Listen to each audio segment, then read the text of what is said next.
on, you guys? It's your huggable hipster here, and welcome back to another episode of The Casual Nerd. So before we get into things with this Casual Nerd episode, I want to first address today's affiliate. I've actually never done this before in a YouTube video, so I'm kind of like, oh god, I'm nervous. So do you guys ever need like a little pep in your step, something that tastes good but will actually get the job done as far as caffeine consumption goes? Well, Javi Coffee is here to help. Javi Coffee is a coffee concentrate. It's 100% Arabica beans, and it's in this microdose liquid form, and it literally tastes like coffee ice cream whenever you add your milk, and if you want to add like a little bit of creamer or something. It's really yummy. I'm part of their affiliate program. No, this video is not sponsored, but I do get paid if you guys click the link down below. Javi Microdose is a highly concentrated coffee liquid. Use small doses only, which is true. It's a very strong coffee. It's very concentrated. That's why, for me personally, I do like my coffees a little bit on the stronger side.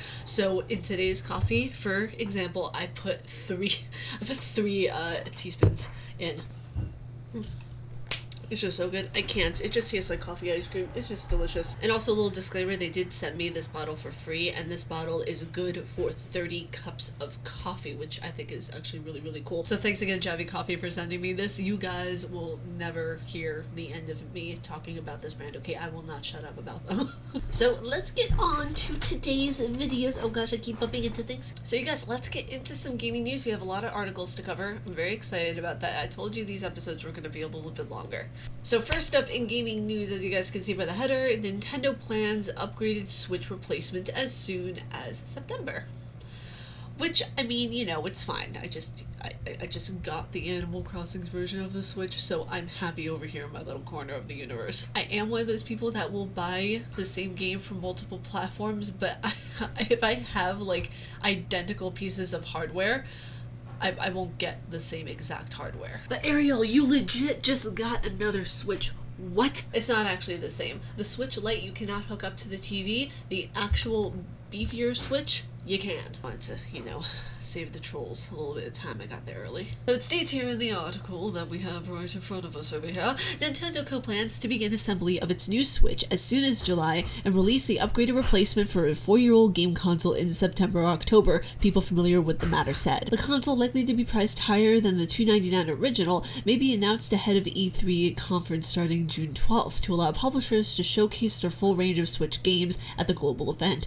The people said, asking not to be named because plans are not yet public. It will be alongside the $199 Switch Lite, with the standard Switch phased out over time. Assemblers will start shipping the new model, whose commercial name is only known to a handful of people with the Kyoto-based company, as early as July, and the production is planned to ramp up to a peak in October-December quarter. This is despite widespread semiconductor shortages that have affected the supply of everything from automobiles to TVs, headphones, and game consoles, including the Switch itself. A Nintendo spokesperson declined to comment. It's interesting that Nintendo declined to comment, but also it's very interesting because I wonder if they're going to remake the Animal Crossing Switch for the new Switch that's coming out. They literally had a new production line of it, and they were selling it at Best Buy again.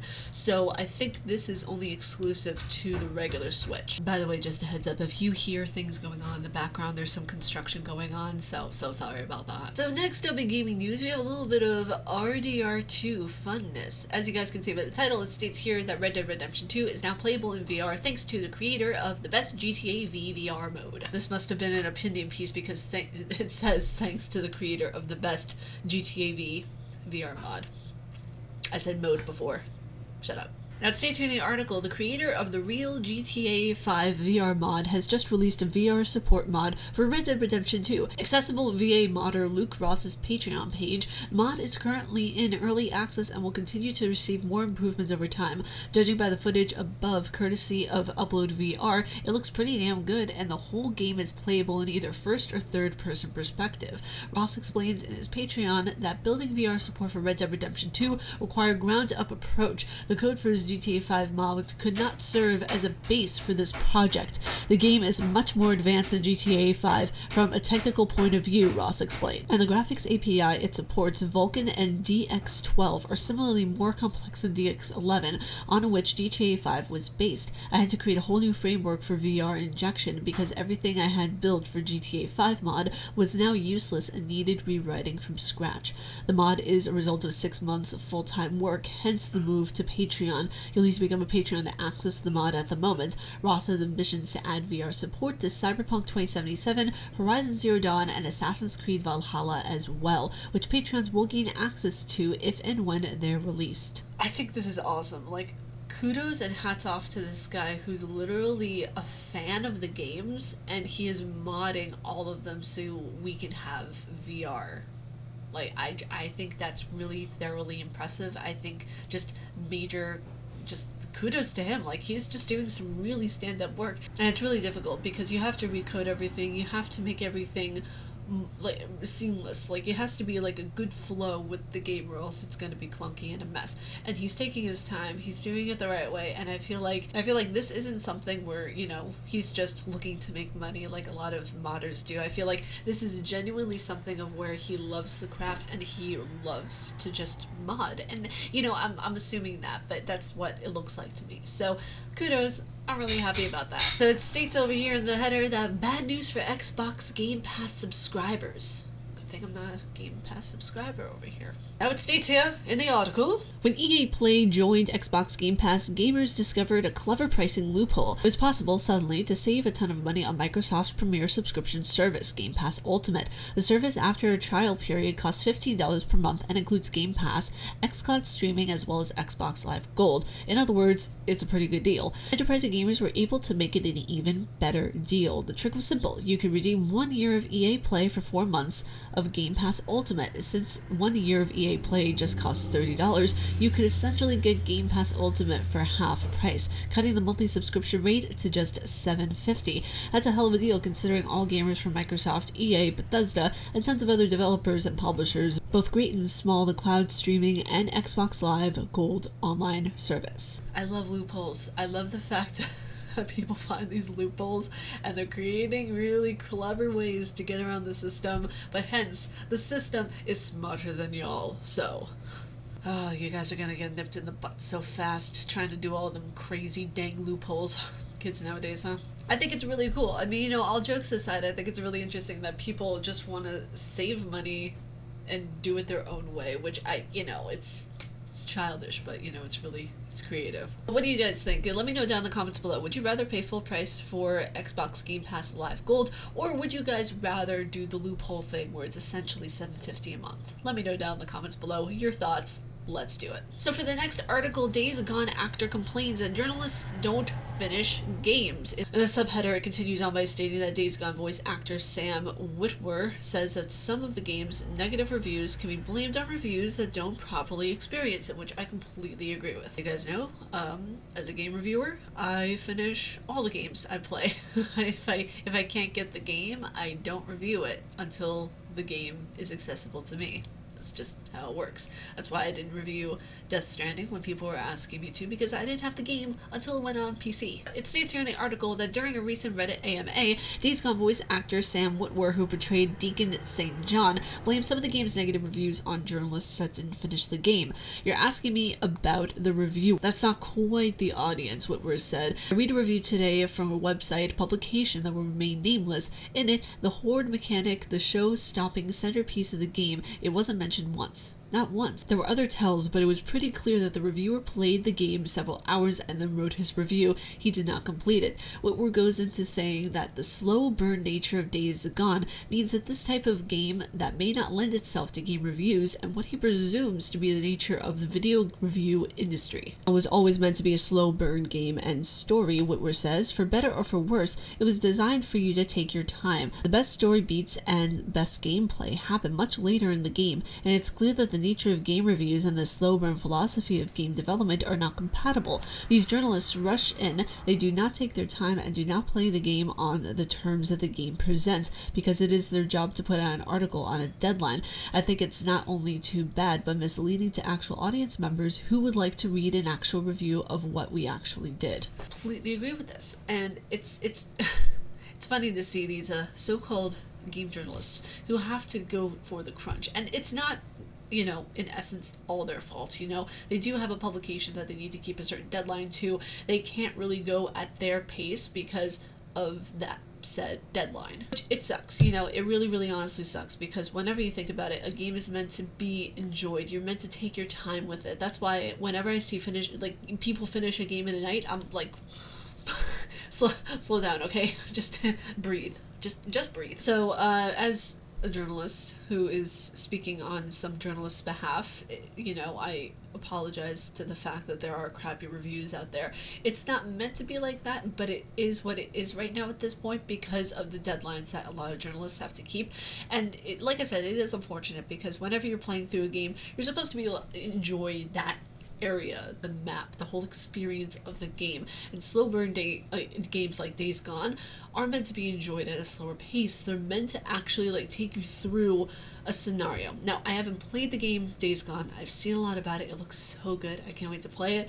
And I've seen that this game is one of those where it's slow in the beginning, but it really cranks up in the middle and the end. So you guys really have to understand that when you're reviewing something, whether it be a demo, a game, tech, whatever it is, there's a lot of things that are very time dependent. Now, for me personally, as a game reviewer, I don't rely on a company or anything like that. I just put the reviews out when I see fit. I try to keep them more or less to doing a game every Wednesday or every other week. That way you guys are always getting content out there. But if I can't put out a review, I can't put out a review until the game is 100% and I know that I've gotten the entire story and universe in my head. So that's unfortunate that he has that opinion of game journalism when there are a lot of good game journalists out there. There are a lot of good game journalists out there, a lot who do love the craft and don't just do it to pump out a deadline for a paycheck. It's really irritating to see a lot of the time. But then again, you gotta blame the publication for that, not so much the writer, because the writer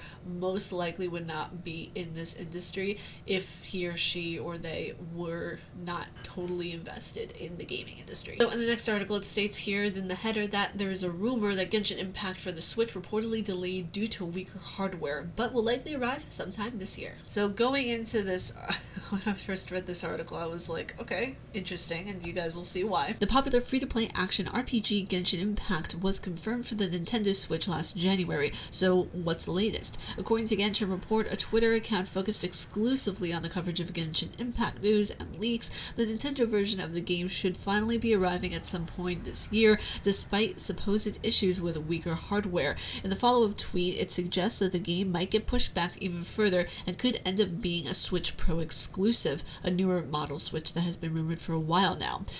When will Genshin Switch version released? Answer, likely sometime this year. There have been issues with the weaker hardware. It might get pushed back further though, or made into a Switch Pro exclusive. I'm most certainly thinking that it's going to be a Switch Pro exclusive, because what a lot of companies do is for a PR stunt, they'll say, oh, we're releasing the game this year, blame the fact that they didn't release it that year on hardware issues, and then they'll have exclusivity on the platform that they wanted it on. Kind of like, and I know people are going to give me shit for this, but kind of like what happened with Cyberpunk, except they wanted it to be on the books for 2020. They did not want it to be for 2021 or 2022 or 2023 or 2077, because the higher ups are just, they're higher ups. So there's a lot of politics that's involved with this one, because you do have the benefit of having it on the Switch Pro, which is like, yay, it's on the new console, we're not going to have any compatibility issues, but also at the same time that's kind of manipulative, because you're telling your audience one thing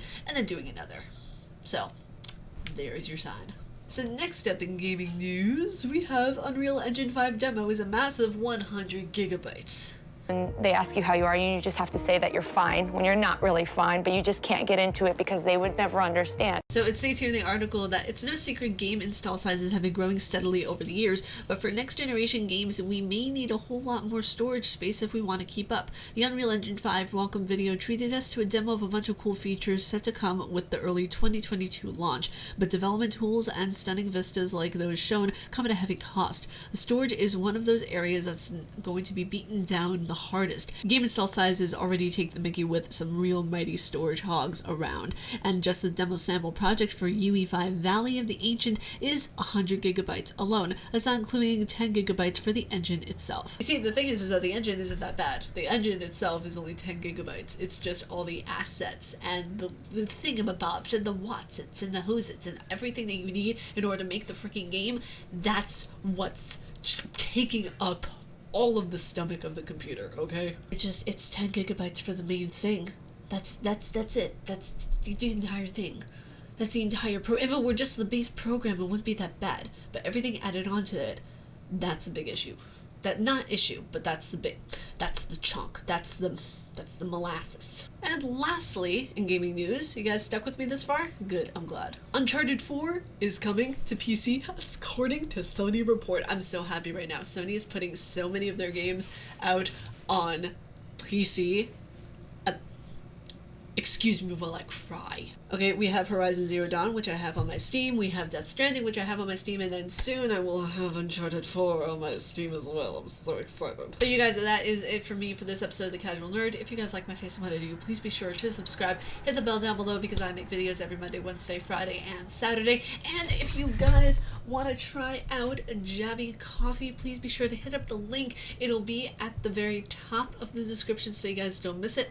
This will also be a link that will be in my description box forever in case you want to get 10% off your first order. So yeah, that's it for me. Stay casually nerdy, and I'll see you all in the next video. Bye, you guys.